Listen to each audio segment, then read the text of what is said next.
Good afternoon. I'm pondering a question. Has capitalism in the U.S. taken us as far as it can? If you look at the evidence, of course the evidence I'm picking, as I see poverty is increasing in the U.S., lots of more kids are in poverty. The middle class is disappearing. The rich are getting very rich. Huge wealth inequality. And we've got another problem that's we've had for a long time, but it's getting worse. If you look at the amount of money that's actually going into compensation and wages, it's been declining for 30 years.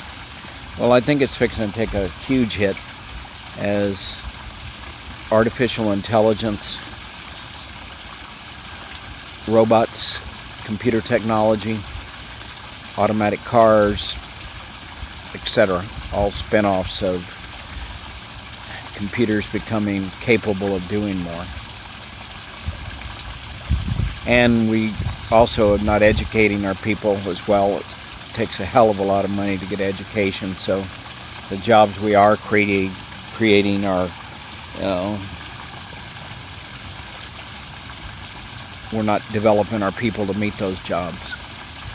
Our infrastructure's falling apart.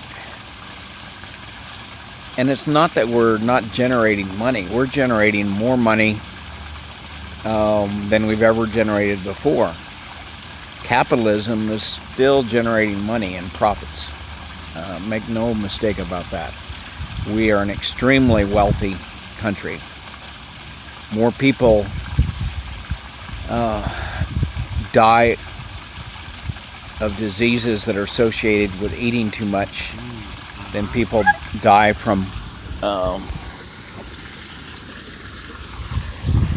hunger. That's a huge accomplishment. And the people that do die from hunger, it's not really a lack of food on this planet to feed them. It's a distribution problem. It's a problem of shortage of will. So, in this world that we're living in, how is it that capitalism is going to solve any of those problems? Capitalism optimizes the economic machine. It doesn't allocate money to the poor. It doesn't solve social problems. And we've come to believe that capitalism is the cure-all, and I believe it's actually become part of the problem. I'm open to ideas and discussion, but I think we can stick with capitalism. Maybe I'll get to see another 20 years if I'm really lucky. I don't think capitalism is going to make things one iota better for the common man. And that's, the Trump movement's a manifestation of the core problem that we're not taking care of our people.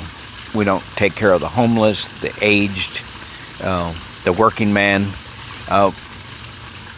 the black person, the gay person.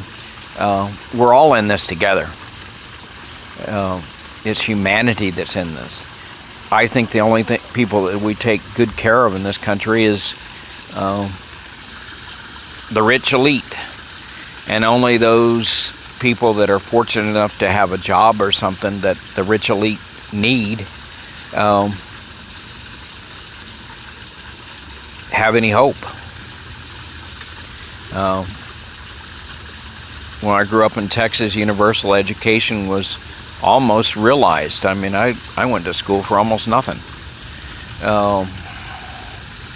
My dad was an automobile mechanic, and he died halfway through my college.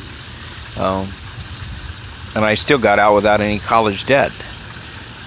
My daughter, oldest daughter, that's the therapist, has half the earning potential that I had getting out of school. She's got $100,000 of debt. There's $1 trillion of student debt. There's a few $1 trillion needed to fix our infrastructure. It's not happening. Part of it's the partisan politics, but underneath those partisan politics are the oligarchies, the rich elite, and special interest groups that are driving our two political parties. They're not going to solve our problems. We have to get together as individuals with a common cause, and the common cause is, we're all part of humanity, and we need to be treated fair, from blacks to gays to women, minorities, immigrants to Muslims, whoever it is.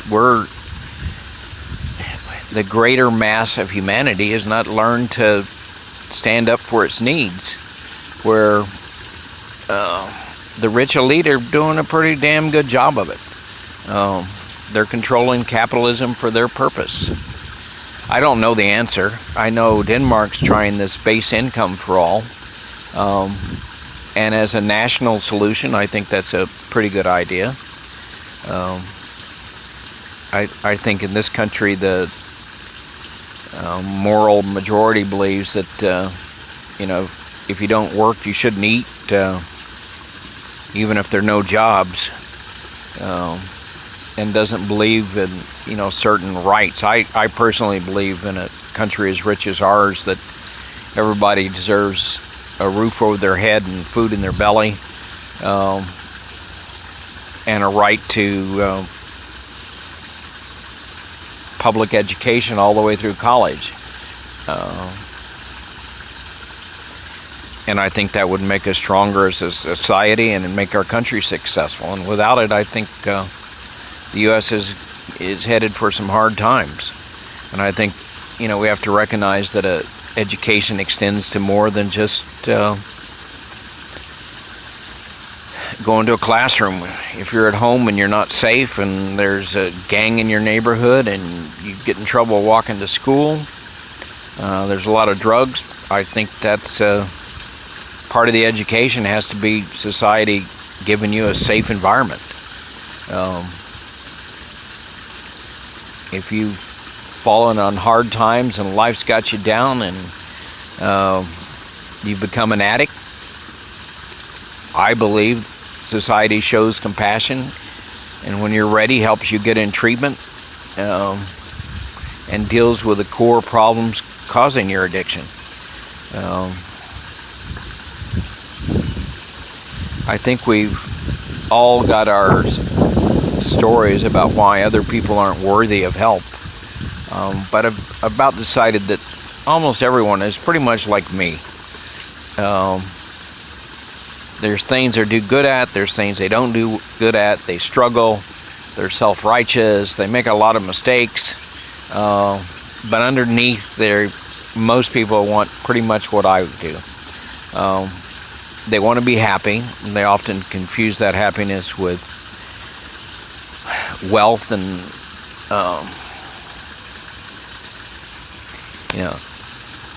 having an easy life and a great job, which those can be part of the equation. They're not core to happiness. Connecting with other people and doing something worthwhile in your life is the fundamental equation that I see for happiness.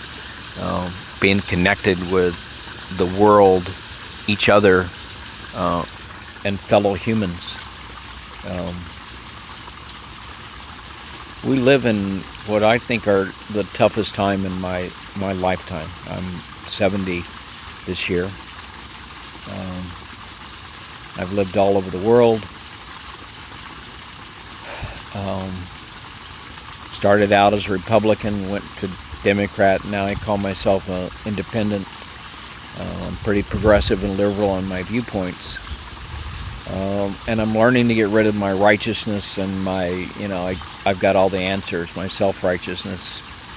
Realize that I've got my story and you've got your story. And I've got to learn to appreciate and listen to your story. and I hope you take time to listen to mine. I think, there's a saying, the definition of stupid is keep doing the same thing over and over again and expecting a different result.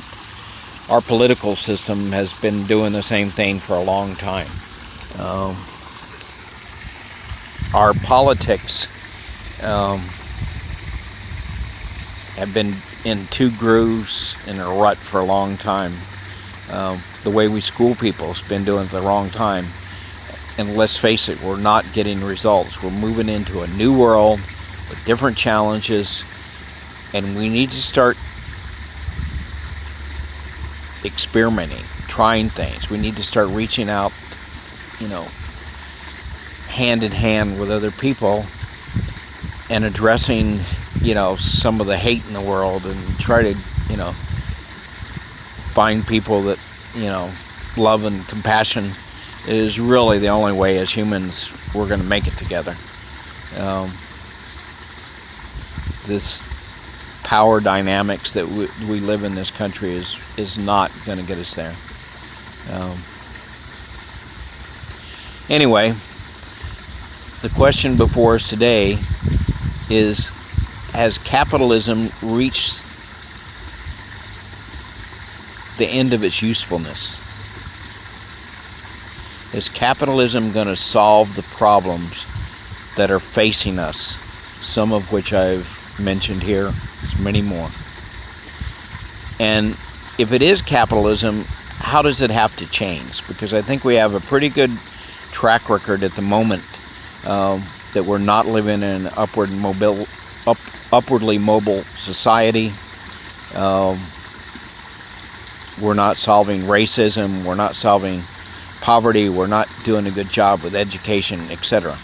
I guess we could discuss that. Are we doing a good job? The economic data does not support that. Then we can go to that level if you want to.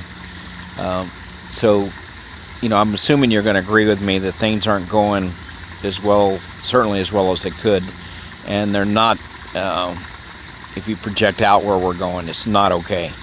At least that's my opinion.